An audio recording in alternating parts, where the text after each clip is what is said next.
بسم اللہ الرحمن الرحیم نحمده ونصلی علی رسوله الکریم اما بعد فاعوذ باللہ من الشیطان الرجیم بسم اللہ الرحمن الرحیم یا ایہا الناس ان وعد اللہ حق فلا تغرنکم الحیاة الدنیا ولا یغرنکم باللہ الغرور وقال رسول اللہ صلی اللہ علیہ وسلم حب الدنیا رأس كل خطیئة او كما قال علیہ الصلاة والسلام صدق اللہ العظیم وصدق رسوله النبی الکریم ونحن على ذلك لمن الشاہدین والشاکرین والحمد للہ رب العالمین۔ عزیز ناظرین، آج کا ہمارا جو ٹاپک ہے، جو موضوع ہے، وہ دنیا کی محبت کو دل سے نکالنا ہے اور اللہ تعالیٰ کی محبت کو دل میں ڈالنا ہے۔ دنیا کی جتنی سکون اور راحت کی چیزیں ہیں جو انسان دنیا میں رہتے ہوئے حاصل کرنا چاہتا ہے، وہ اس کو اس وقت تک حاصل نہیں ہو سکتی جب تک کہ وہ دین پر مکمل طور پر نہ چلے۔ اس کا خلاصہ اور اس کا حاصل یہ نکلتا ہے کہ دنیا کی راحت اگر حاصل کرنا چاہتا ہے تو دین پر چلنا ضروری ہے۔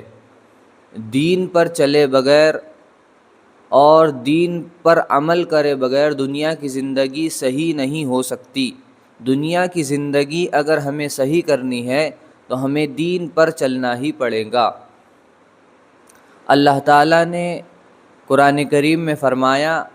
کہ دنیاوی زندگی تمہیں دھوکے میں نہ ڈالے، یعنی دنیا کی زندگی جو ہے وہ ایک دھوکے کا سامان ہے۔ اب ہمیں اس سے بچ کر کے، اس سے اپنے نظروں کو ہٹا کر کے اللہ تعالیٰ کے پاس جانا ہے، اور اپنے دل میں جب ہم اللہ تعالیٰ کے پاس جا رہے ہیں تو ہمارے دل میں اللہ تعالیٰ کے لیے محبت ہو، نہ کہ دنیا کے لیے محبت ہو۔ اگر ہم اللہ تعالیٰ کے پاس جائیں گے اور ہمارے دل میں دنیا کی محبت ہوں گی تو پھر وہ کامیاب ہم کبھی نہیں ہو سکتے، اور ہمیں کامیابی کی راہ اوپر جانے کے بعد بھی نہیں مل سکتی۔ یہاں پر بھی ہم کامیاب نہیں ہوئے، یہاں پر بھی ہم نے تنگ دستی میں زندگی گزاری، اللہ تعالیٰ کی نافرمانیاں کی اور ویسے ہی زندگی گزار دی، اور اب اوپر جانے کے بعد بھی اگر میرا وہی حال ہوگا تو پھر میرا کیا بنے گا؟ میرا پیدا کرنے کا اور مجھے پیدا کیے جانے کا مقصد کیا تھا؟ اس کو ہم بھول گئے۔ اس کو اگر ہم یاد رکھتے تو انشاءاللہ ہماری زندگی جو ہے بہت آسان ہو جاتی۔ آج کا جو ہمارا موضوع ہے، جو میں نے آپ کو شروع میں بتایا کہ دنیا سے دل نہ لگاؤ، دنیا سے دل کو نکالو، اللہ تعالیٰ کی محبت دل میں ڈالو، تو اس کے لیے ایک لفظ بھی بولا جاتا ہے جو آپ حضرات نے سنا بھی ہوگا، کہ جس کو زہد کہا جاتا ہے۔ اس کے معنی ہوتے ہیں کہ دنیا کی محبت کو دل سے نکالنا، یعنی دنیا کی محبت میں ہمارا دل اٹکا ہوا نہ ہو، بلکہ دنیا کی محبت سے ہمارا دل باہر ہو۔ تو ہمیں چاہیے کہ ہم دنیا کی محبت میں اپنے دل کو منہمک نہ کریں، اپنے دل کو دنیا کی محبت سے نکالیں۔ زہد اسی کو کہا جاتا ہے کہ دنیا کی محبت کو دل سے نکالے اور اللہ تعالیٰ کی محبت کو دل میں ڈالے، اور یہ ایک باطنی چیز ہے اور ہر مسلمان کو اس کو اختیار کرنا بہت ضروری ہے۔ اگر ہم اس کو اختیار نہیں کریں گے تو ہمارے دلوں میں بس جائیں گی۔ اسی طرح خطبے میں جو حدیث پاک میں نے آپ حضرات کے سامنے پڑھی ہے، وہ حدیث اللہ کے رسول صلی اللہ علیہ وسلم نے اس میں فرمایا کہ تمام گناہوں کی جڑ دنیا کی محبت، کہ اگر ہمارا دل دنیا میں اٹکا ہوا ہوگا تو تمام گناہ وجود میں آئیں گے۔ اگر ہم گناہوں کی حقیقت پر غور کریں تو چور چوری اس لیے کرتا ہے کہ اس کے دل میں دنیا کی محبت ہے، اس کو دنیا کا مال چاہیے ہوتا ہے۔ اسی طرح زانی زنا اس لیے کرتا ہے کہ دنیا کی لذتوں میں پڑا ہوا ہے، اور اسی طرح سود خور سود اس لیے کھاتا ہے کہ اس کو دنیا کے نفع اور نقصان سے مطلب ہے۔ تو جتنے گناہ وجود میں آ رہے ہیں وہ تمام گناہ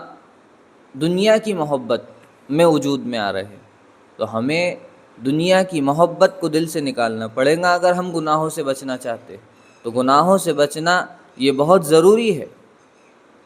اور یہ جب ہی ہوگا جب ہمارے دلوں سے دنیا کی محبت نکلیں گی، ورنہ دنیا کی محبت اگر ہمارے دلوں میں رہیں گی تو گناہوں سے بچنا بہت مشکل ہے۔ تو اسی طرح اللہ کے رسول صلی اللہ علیہ وسلم نے ایک موقع پر ارشاد فرمایا کہ میں اگر کسی کو اپنا محبوب بناتا تو ابو بکر کو بناتا، ابو بکر صدیق رضی اللہ تعالیٰ عنہ کو بناتا۔ یعنی اللہ کے رسول نے یہ فرما دیا کہ میں اپنا محبوب اللہ تعالیٰ کو بنا چکا ہوں، اب میرے لیے کوئی محبوب نہیں بن سکتا۔ اللہ کے رسول نے ایک ایسے ہی بات کی کہ اگر میں کسی کو اپنا محبوب بناتا تو ابو بکر کو بناتا، لیکن اللہ کے رسول صلی اللہ علیہ وسلم نے اپنا محبوب اللہ تعالیٰ کو بنا لیا تھا۔ مجدد الفسانی رحمۃ اللہ علیہ فرماتے ہیں کہ حضرت ابوبکر رضی اللہ تعالیٰ عنہ کی مثال اللہ کے رسول صلی اللہ علیہ وسلم کے سامنے ایسی تھی کہ اللہ کے رسول صلی اللہ علیہ وسلم کے سامنے ایک آئینہ رکھ دیا جائے، ایک آئینہ رکھ دیا جائے اور اللہ کے رسول صلی اللہ علیہ وسلم کو اس آئینے کے سامنے کھڑا کیا جائے تو آئینے کے باہر جو شخص ہوں گا وہ اللہ کے رسول صلی اللہ علیہ وسلم ہوں گے، اور آئینے کے اندر جو شخص ہوں گا وہ صدیق اکبر رضی اللہ تعالیٰ عنہ ہوں گے۔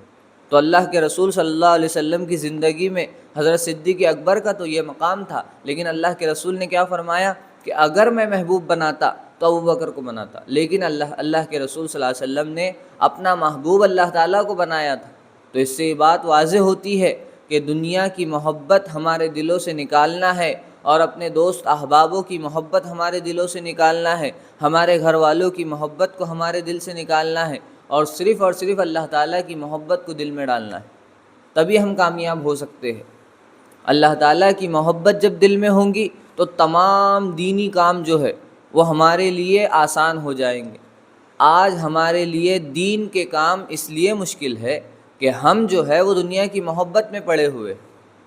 ہمارے دلوں میں اگر اللہ کی محبت ہوتی تو ہم دین کے کام جو ہے وہ ایک آسانی کے ساتھ کرنے والے ہو جاتے، لیکن میرے اور آپ کے لیے دین کے کام ایسے مشکل ہے، ایسی مصیبت اور ایسی مشقت پیش آتی ہے کہ جس کی کوئی حد نہیں۔ بہت آلس آتی ہے دین کے کام کرنے میں، نماز پڑھنے میں، روزے رکھنے میں۔ تو یہ اسی لیے ہو رہا ہے کہ میں نے اپنے دل میں دنیا کی محبت کو ڈال رکھا ہے۔ میں نے اپنے دل میں اگر اللہ کی محبت کو ڈالا ہوتا تو یہ دین کے جتنے کام ہیں میرے لیے آسان ہو جاتے، چاہے وہ دین کا چھوٹا سا چھوٹا کام ہو۔ آج ہمارے پڑوسیوں کے ساتھ تعلقات اچھے نہیں ہیں، ہمارا لین دین اچھا نہیں ہے، یہ سب چیزیں کیوں ہے؟ کیونکہ ہمارے دلوں میں اللہ کی محبت نہیں ہے۔ آج کے کلام کا خلاصہ یہی ہے کہ ہمیں دنیا کی اور وما فیہا، دنیا وما فیہا تمام چیزوں کی محبت کو دل سے نکالنا پڑے گا اور اللہ کی محبت کو دل میں ڈالنا پڑے گا، تبھی ہم کامیاب ہو سکتے ہیں، ورنہ کامیابی ہمارے لیے مقدر نہیں ہو سکتی جب تک ہم اللہ کی محبت کو دل میں نہ ڈالیں۔ اسی طرح ایک بات اور ہے، مولانا رومی رحمۃ اللہ علیہ فرماتے ہیں، ہم خدا خواہی و ہم دنیائے دو، ہم خدا خواہی و ہم دنیائے دو، ای خیالست و محالست و جنو، کہ اگر کوئی شخص یہ سوچے کہ میرے دل میں دنیا کی محبت بھی ہو، میرے دل میں گھر والوں کی محبت بھی ہو، میرے دل میں دوست احباب کی محبت بھی ہو اور میرے دل میں اللہ کی محبت بھی ہو، تو مولانا رومی رحمۃ اللہ علیہ فرماتے ہیں کہ یہ خیال ہے، یہ محال ہے اور یہ جنوں ہے۔ یعنی ایسا ہو ہی نہیں سکتا کہ تمام لوگوں کی محبت بھی ہمارے دلوں میں ہو اور اللہ کی محبت بھی ہمارے دلوں میں ہو، ایسا ہو ہی نہیں سکتا۔ اللہ تعالیٰ نے دل کو اس طرح بنایا ہے اور اس طرح سنوارا ہے کہ اس میں صرف اور صرف ایک کی محبت سما سکتی ہے، اور وہ محبت صرف اور صرف اللہ تعالیٰ کی ہونی چاہیے۔ تو ہمیں اللہ تعالیٰ کی ہی محبت کو دل میں بٹھانا ہے، دوسروں اللہ کے غیر کی محبت کو دل میں بٹھا کر کے اگر دیکھیے دنیا کی جو زندگی ہے وہ چند دن ہے، چند سال ہے، پھر اس کے بعد ہمیں آخرت کی طرف لوٹنا ہے، اللہ تعالیٰ کی طرف لوٹنا ہے۔ تو جو چیز ہمیں ہمیشہ کے لیے دی جانے والی ہے اور جس چیز کی طرف ہم ہمیشہ کے لیے جانے والے ہیں، تو عقل مند انسان تو کبھی یہ نہیں کرے گا کہ وہ اللہ کی محبت کے علاوہ کسی اور کی محبت کو دل میں بٹھائیں گے۔ دنیا کے جتنے اولیاء گزرے، جتنے انبیاء گزرے، جتنے بڑے بڑے عقل مند اور جتنے بڑے بڑے اولیاء اور صلحاء گزرے، انہوں نے صرف اللہ کی محبت کو دل میں بٹھایا تھا، کیونکہ انہیں اس بات کا یقین تھا اور یقین کامل تھا کہ جب ہم مر جائیں گے، جب ہمارا انتقال ہو جائے گا، جب ہم قبر میں سپرد کیے جائیں گے تو یہ اللہ کی محبت ہی ہمارے لیے کارآمد ہوگی۔ ورنہ اگر ہم اللہ کی محبت کو دل میں نہیں بٹھائیں گے اور ہمارا ویسے ہی انتقال ہو گیا تو پھر ہم کس کو منہ دکھائیں گے؟ جب ہمارے دل میں اللہ کی محبت ہی نہیں ہے تو پھر ہم اللہ تعالیٰ کو کیا منہ دکھائیں گے؟ تو اس لیے ہم اللہ تعالیٰ کی محبت کو دل میں بٹھائے، اللہ تعالیٰ کے احکامات پر عمل کرے، رسول اللہ صلی اللہ علیہ وسلم کی تعلیمات پر عمل کرے، تو ہمارے لیے جب اللہ کی محبت ہمارے دلوں میں ہوں گی، دین کے جتنے کام ہیں وہ تمام ہمارے لیے آسان ہو جائیں گے۔